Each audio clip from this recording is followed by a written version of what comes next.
جمعۃ المبارک کا مقصد یہ ہے کہ ہم مسجد کے اندر آئیں اور پیغام زندگی لے کر جائیں، حسن زندگی لے کر جائیں، اور ایک عظیم جو ہے وہ اپنی زندگی کا مقصد حاصل کر کے یہاں سے جائیں، اور ہر مرتبہ ایک نیا جذبہ، نئی رونق، نیا نور اور خالق کائنات کی رحمتوں کا نیا حساب لے کر جایا جائے۔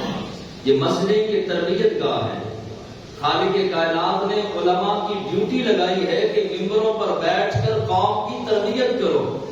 آج تقریریں ہوتی ہیں پر تربیت ختم ہو گئی۔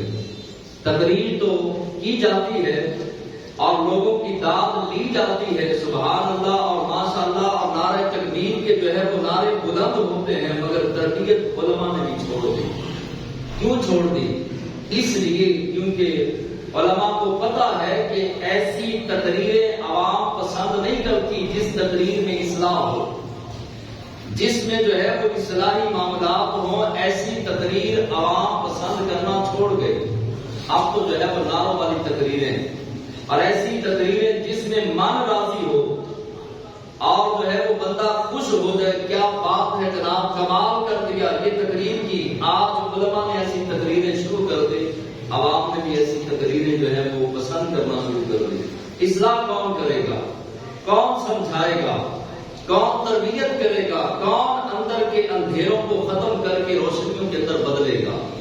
کون اندر گناہوں کے لگے ہوئے زنگ کو دور کر کے اندر نور مصطفیٰ کا حصہ لے کر نور مصطفیٰ کو کون سینوں میں داخل کرے گا؟ اگر تربیت مسجدوں سے نہیں ہونی، اگر تربیت مدارس سے علماء کرام نے نہیں کرنی، تو کون یہودی آئیں گے یا عیسائی آ کر ہماری تربیت کریں گے؟ ہمارا مزاج ہونا چاہیے کہ مسجد میں جائیں تو ایسی تقریر اور ایسا جو ہے وہ گفتگو سننے کا مزاج بنے کہ ہماری تربیت ہو، ہمارا انداز بدلے۔ جمعے والے دن آنے والا کم از کم کوئی نہ کوئی مقصد لے کر جائے، کوئی روشنی لے کر جائے، علم کا نور لے کر جائے، عمل کا جذبہ لے کر جائے۔ سنیے حدیث پاک، اس کو یاد بھی رکھنا ہے اور دوسروں تک پہنچانے کی کوشش بھی کرنی ہے۔ محبوب خدا صلی اللہ علیہ وسلم کچی مسجد نبوی میں جلوہ فرما ہے، دیواریں بھی کچی اور چھت جو ہے وہ کھجور کی ٹہنیوں کی، اور اس کچے بیڑے میں حضرت بلال حبشی بھی بیٹھے ہیں، صدیق اکبر بھی بیٹھے ہیں، فاروق اعظم بھی بیٹھے ہیں، حیدر کرام شیر خدا بھی بیٹھے ہیں، اور سیدنا صدیق اکبر بھی بیٹھے ہیں۔ اللہ کے محبوب علیہ السلام منبر پر جلوہ فرما ہوئے، اور اچانک حضور جب اٹھ کر منبر پر جلوہ فرما ہوتے تو صحابہ سمجھ جاتے کہ کوئی عام ترین بات ہونے لگی ہے۔ صحابہ قریب قریب آ گئے، آ کر بیٹھ گئے۔ محبوب خدا صلی اللہ علیہ وسلم نے جو حدیث پاک ارشاد فرمائی، اس سے پہلے ذرا تصور کریں اور وہ وقت اور وہ انداز اپنے ذہن کے اندر رکھیں کہ مسجد نبوی کا ماحول ہے، صحابہ کرام بیٹھے ہیں، آمینہ کے چاند چمکتے ہوئے 14ویں رات کے چاند سے زیادہ حسن رکھنے والے منبر رسول پر جلوہ فرما ہیں۔ صدیق اکبر رخ مصطفیٰ دیکھ رہے ہیں، حیدر کرام رخ مصطفیٰ دیکھ رہے ہیں، بلال حبشی رخ مصطفیٰ دیکھ رہے ہیں۔ کیسا عظیم ماحول ہوگا جب حسن کا ان کا جلوہ نما، دیدار کا عالم کیا ہوگا۔ جب حسن جلوہ نما تھا، ظاہری طور پر جلوہ نمائی ہو رہی تھی، تو انوار کا عالم، اترنے والے نور کا عالم کیا ہوگا۔ اور وہ چہرہ جس چہرے کے بارے میں خالق کائنات رب ہو کر فرماتا ہے، پیارے بدوہا بدلیلی دا سوا، سونیا تیرے چمکتے ہوئے چہرے کی قسم ہے، اور میں یہ کہا کرتا ہوں کہ پوری کائنات کا سونا جمع کر لیا جائے، اور ہیرے موتی جواہرات زمرد لال ہر قیمتی سے قیمتی پتھر کو جمع کر لیا جائے، اور ہیرے کی چھت بنائی جائے، سونے کی ٹائلیں لگائی جائیں، اور پوری کائنات میں سب سے زیادہ حسین سونے 18 سال کے 20 سال کے جوانوں کو جمع کر کے ہیرے والی چھت کے نیچے بٹھا دیا جائے، سونے کی ٹائلوں والی مسجد بنا دی کچی مسجد، کچا بیڑا اور کھجور کی چھت اور کالے رنگ کا بلال جس مسجد نبوی کی ٹوٹی چٹائی پر بیٹھا ہے، اس مسجد کا مقابلہ کائنات میں کوئی مسجد نہیں کر سکتا۔ سبحان اللہ جی آپ کے حضور علیہ السلام ممبر پر آ گئے، صحابہ قریب قریب ہو گئے، اب جو ہے وہ سب کی توجہ رسول اللہ صلی اللہ علیہ وسلم کی طرف آ گئی کہ کوئی خاص بات ہونے لگی ہے۔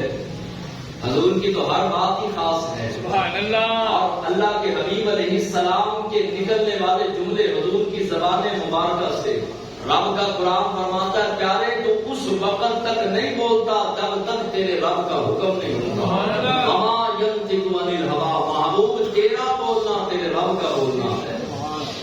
اب حضور علیہ السلام نے خطاب شروع کیا اور ایک حدیث مبارکہ فرما کر حضور منبر سے نیچے تشریف لے آئے۔ اب وہ حدیث مبارکہ 14-15 صدیاں پہلے مصطفیٰ جان رحمت نے کیا فرمائی، کتنی قیمتی حدیث مبارکہ، مسلمانوں کے لیے جینے کا ایک زاویہ، جینے کا فلسفہ، مسلمانوں کے لیے سرمایہ، امت مسلمہ کے لیے سرمایہ، کلمہ پڑھنے والوں کے لیے سرمایہ۔ سنیے حضور علیہ السلام نے فرمایا کہ جس کو 4 چیزیں مل گئیں، توجہ میری طرف، وقت پاس کرنے والا وہ جمعے کے ٹائم آیا کرے، جب بالکل خطاب ختم ہو جائے، جس نے وقت پاس کرنا ہے وہ اس وقت آئے جب عربی خطبہ ہو رہا ہو، اور جس نے کچھ میسج لینا ہو، پیغام لینا ہو، اصلاح دینی ہو، اپنے دل کا رنگ بدلنا ہو، علم کا نور لینا ہو، اس کو چاہیے وہ وقت سے بھی آئے اور توجہ بھی رکھے۔ اللہ کے حبیب علیہ السلام نے فرمایا جس کو 4 چیزیں مل گئیں، کتنی چیزیں؟ 4 چیزیں، اس کو کائنات کی ساری بھلائیاں مل گئیں۔ سبحان اللہ۔ کائنات میں وہ کامیاب ہے اور کائنات کی ہر بھلائی اس کی جھولی میں رب ڈال دے گا جس کو 4 چیزیں مل گئیں۔ سارے بولیے کتنی چیزیں؟ 4 چیزیں۔ نمبر 1، مصطفیٰ جان محمد صلی اللہ علیہ وسلم نے فرمایا شکر کرنے والا دل۔ پہلی چیز 4 چیزوں میں پہلی چیز مصطفیٰ جان رحمت نے فرمائی شکر کرنے والا دل۔ اب اللہ شکر تو زبان سے کرتا ہے، حضور نے فرمایا نہیں، زبانی کلامی شکر نہیں چلے گا، شکر وہ ہوگا جو دل سے کیا جائے گا، اللہ کی ہر نعمت کا شکریہ ادا کیا جائے۔ خالق کائنات نے زمین بنائی، آسمان بنایا، سورج بنایا، چاند بنایا، ستارے بنائے، ہوائیں چلائی، پہاڑ بنائے، رزق دیا، اولاد دی، ماں باپ دیے، بہن بھائی دیے، رشتہ دار دیے، مکانات دیے اور کھانے پینے کی اشیاء دی، لباس دیا، نعمتیں عطا کی۔ خالق کائنات کی ہر نعمت پر دل سے شکریہ ادا کیا جائے۔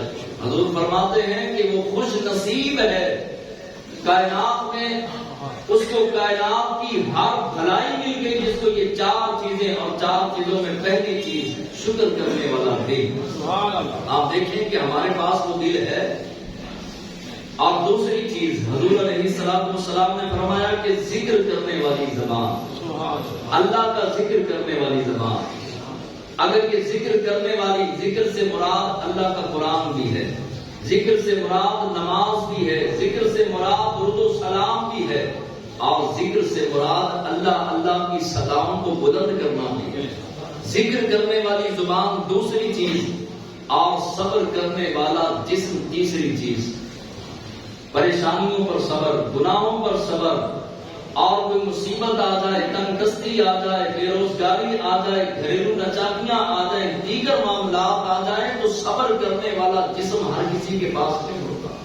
ہمارے پاس آ کے لوگ روتے ہیں، اربوں روپیہ پاس ہے، کروڑوں روپیہ بھی ہے، لیکن پھر بھی مر گئے، مارے گئے، اور اس طرح رونے دھونے۔ اللہ کے حبیب علیہ السلام نے فرمایا صبر کرنے والا جسم جس بندے کے پاس ہے رب کی تمام نعمتوں کا سرمایہ اس کی مٹھی کے اندر ہے۔ سبحان اللہ۔ اور چوتھی چیز نیک مزاج بیوی، کیونکہ ایک عورت اگر بیوی نیک ہو تو آنے والی نسلوں کو سنوار کے رکھ دیتی ہے، اور اگر بیوی بد مل جائے تو آنے والی نسلوں کو بد کردار بنا دیتی ہے۔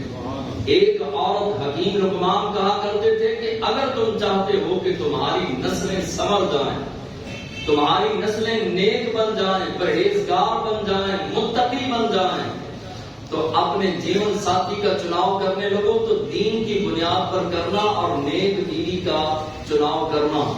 اگر تو نے اپنے بچوں کو نیک ماں دے دی تو سمجھ لینا تیری آنے والی نسلیں سنور جائیں. سبحان اللہ. اب میں نے یہ 4 چیزیں بیان کی. شکر کرنے والی زبان یا دل؟ بولیے.